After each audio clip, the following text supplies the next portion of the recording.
Hello student, जय Hind. English word class में आपका स्वागत है। आज की क्लास में हम पढ़ेंगे प्रेजेंट टेंस का चौथा भाग। इसे बोलते हैं प्रेजेंट परफेक्ट कंटीन्यूअस टेंस।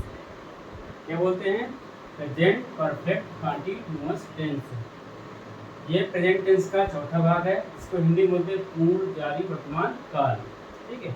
इसके पहले हमने 3 टेंस पढ़ लिए हैं। प्रेजेंट टेंस का पहला भाग प्रेजेंट इंडेफिनिट टेंस, दूसरा है प्रेजेंट कंटीन्यूअस टेंस, तीसरा है प्रेजेंट परफेक्ट टेंस, चौथा हमारा है प्रेजेंट परफेक्ट कंटीन्यूअस टेंस। अब इस टेंस को हम कैसे पहचानेंगे कि ये वाक्य हमारा प्रेजेंट परफेक्ट कंटीन्यूअस टेंस का है? तो कोई भी वाक्य, किसी भी टेंस का वाक्य होता है, उसकी एक पर्टिकुलर पहचान होती है और उसमें सहायक क्रिया होती है और क्रिया का फॉर्म लगता है। तो इस टेंस में, इस टेंस के वाक्यों के अंत में क्या है? रहा है, रही है, रहे हैं, रही हूँ आदि आते हैं और इसके साथ बीच में समय दिया रहता है। ठीक है।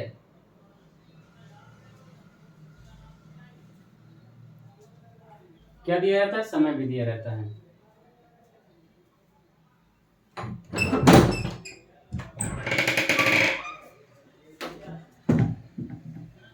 इस टेंस के वाक्यों के अंत में रहा, रही, रहे, रही हूँ और साथ ही साथ समय भी दिया रहता है। सहायक क्रिया क्या होती है? हैज बीन और have been. Present perfect continuous tense में सहायक क्रिया क्या लगती है? हैज बीन और हैव बीन। और इसमें क्रिया का कौन सा फॉर्म लगता है?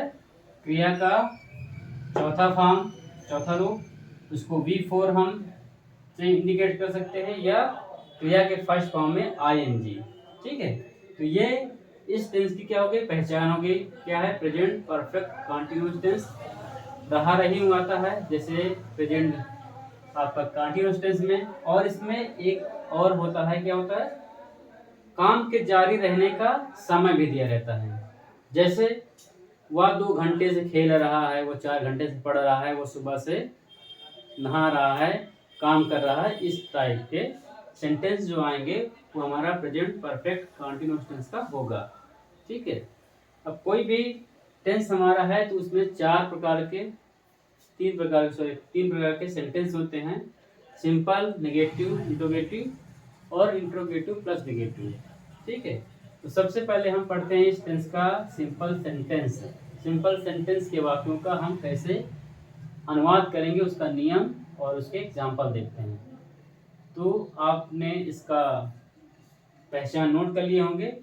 तो हम इसको अब इसका पहला वाला भाग पढ़ते हैं, सिंपल सेंटेंसेस। सिंपल सेंटेंसेस के वाक्यों का हम हिंदी से अंग्रेजी में कैसे अनुवाद करते हैं, उसके नियम और उसके एग्जाम्पल देखते हैं। ठीक है। हेडिंग डालेंगे सिंपल सेंटेंसेस। क्या डालेंगे? Simple sentences. सेंटेंसेस मीन्स होता है साधारण वाक्य।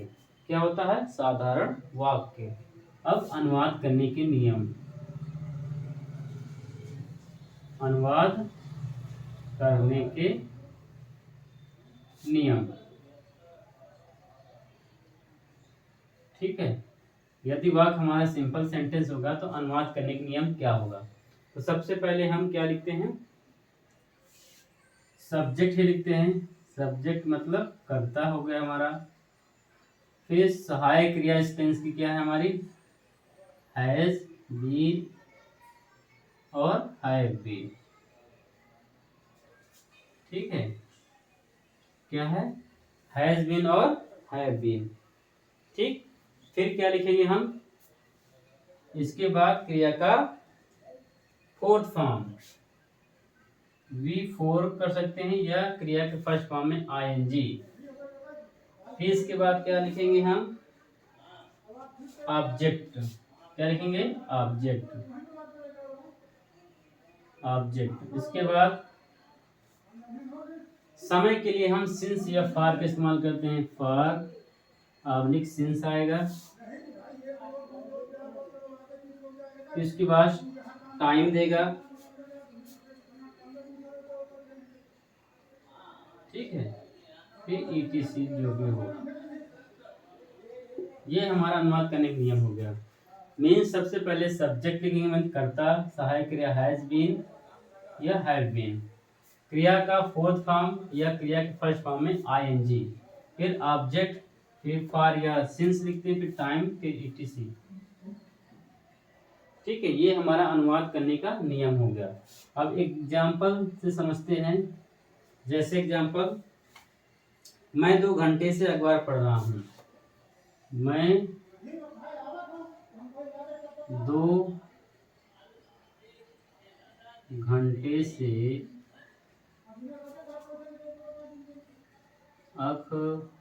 अखबार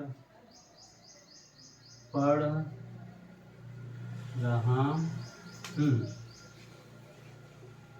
ठीक है, अब देखिए ये हमारा किस टेंस का वाक्य है? प्रेजेंट परफेक्ट कंटीन्यूअस टेंस का वाक्य है। मीन्स वाक्य अंत में रहा है, रही है, रहा हूँ, और उसके साथ साथ समय भी दिया रहता है। यदि समय भी दिया रहता है तो वो हमारा प्रेजेंट परफेक्ट कंटीन्यूअस टेंस होगा। अगर समय नहीं दिया है तो वो हमारा प्रेजेंट कंटीन्यूअस टेंस होगा, क्योंकि प्रेजेंट कंटीन्यूअस टेंस की पहचान क्या होती है? रहा है, रही है, रहा हूँ आदि आते हैं। ठीक है, इसमें इसके साथ साथ समय भी दिया रहता है। तो ये हमारा कौन सा है tense? Present perfect continuous tense. अब इस टेंस को, इस सेंटेंस को हम अनुवाद कैसे करेंगे? इस नियम के आधार पर सबसे पहले क्या लिखेंगे? कर्ता। कर्ता क्या है? यहाँ पे मैं हूँ तो मैं की स्पेलिंग क्या होगी? आई, और आई के साथ सहायक क्रिया हम लिखते हैं have been. I have been. अब क्रिया है, क्रिया का फोर्थ फॉर्म, क्रिया क्या है? पढ़ना। पढ़ना, पढ़ना क्या होता है? रीड। तो क्या हो जाएगा? रीडिंग। ठीक है, क्या पढ़ रहा है? न्यूज़पेपर, मतलब अखबार। Reading newspaper. क्या लिखेंगे? Reading news paper. अब उसके बाद समय दिया 2 घंटे से। ठीक है, तो 2 घंटे हमारा क्या है? अनिश्चित समय, तो इसके लिए लगाएंगे हम फॉर, और 2 आवर। ठीक है, ये हमारा ट्रांसलेट हो गया। क्या हो गया? I have been reading the newspaper for 2 hours.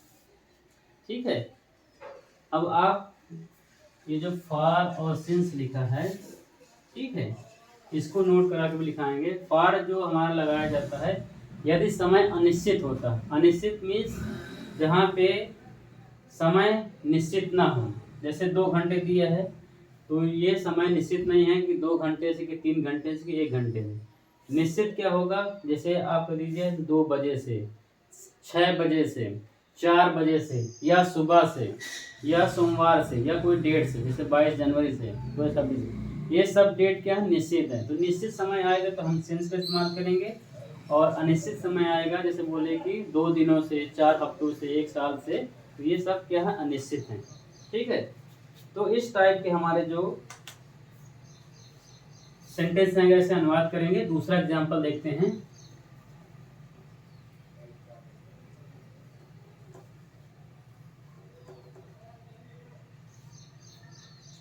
दूसरा एग्जांपल देखिए।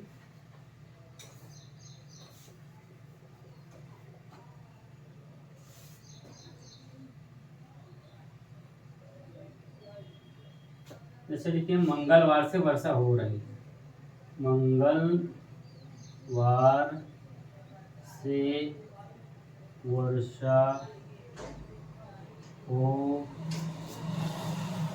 रही है। ठीक है, मंगलवार से वर्षा हो रही। ये कौन सा टेंस हमारा है? प्रेजेंट परफेक्ट कंटीन्यूअस टेंस है।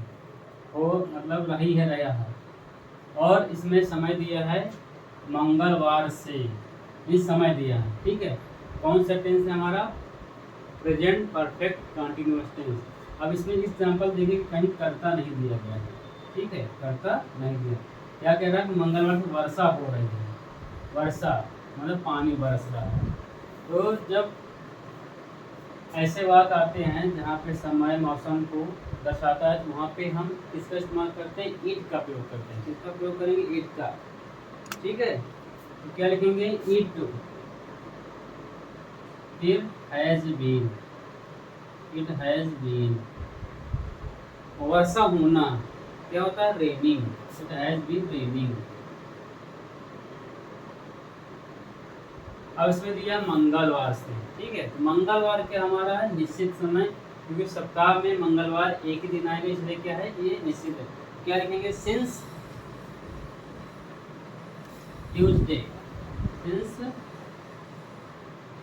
ट्यूसडे,